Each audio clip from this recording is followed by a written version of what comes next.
See that small dot? Well, this is the beginning of a map.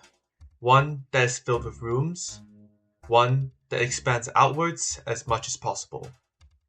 All we just have to do is wait for it to happen.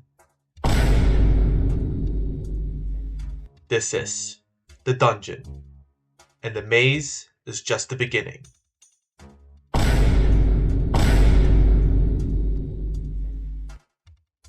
So I'm on the base plate right now, and I will begin coding my dungeon game. So of course I will have to start with the random generation script. I have created a module script and will begin coding. This will take a very long time, so begin the time lapse.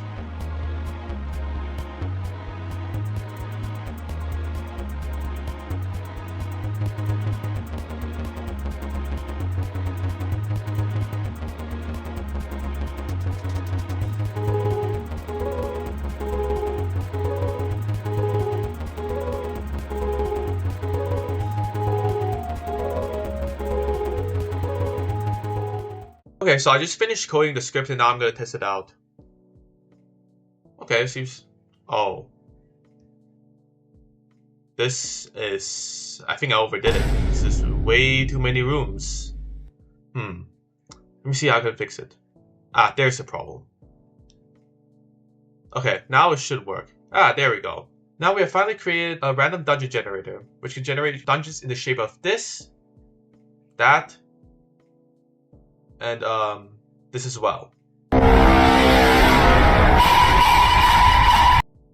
Anyway, with the random room generator finished, you will face different challenges across different rooms. But how would the player move across these rooms? Without a method, the player would just jump out of the room and fall into the treacherous, deep, dark, and depressing void and suffer there for eternity. The answer is corridors. But it is not as easy as you think. You need to write lines of code just to make it happen. Not like the example that I've shown you here. Okay, I think I got it working now. I had some trouble making this, especially with the orientation of the corridors shown here. But, I mean, I don't really like C-frame that much, and Vector Free is just way better for scripting. I've also made sort of a minimap which shows all the rooms that are in the stage, which includes the icon of spawn, which is a poorly made house that I drew in 5 minutes. But overall, I think it looks quite well, and there are absolutely 0 bugs. Never mind, there might be a few bugs. When looking at how the random dungeon generator works, think of it like this. The script will first generate a starting point of the dungeon, preferably at 0, 0, and expand outwards from there in all directions chosen through math.random. This includes north, south, east, and west.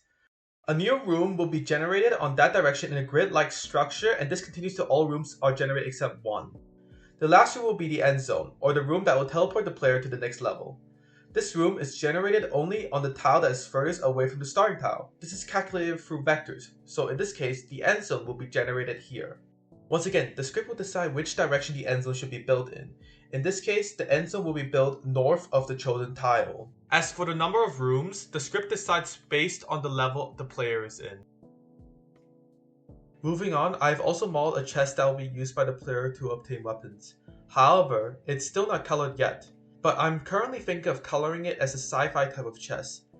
I've also made a weapon that the player can use. I still have no idea what to call it, but it looks decently alright. I'll figure out the naming situation eventually. But anyway, it's time to color and render the chest into Studio and see the results. I think it looks alright. I'll remake it eventually.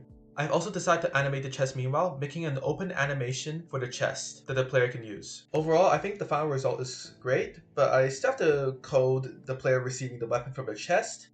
But it's fine. But wait a sec. Do you see this? Zoom in again.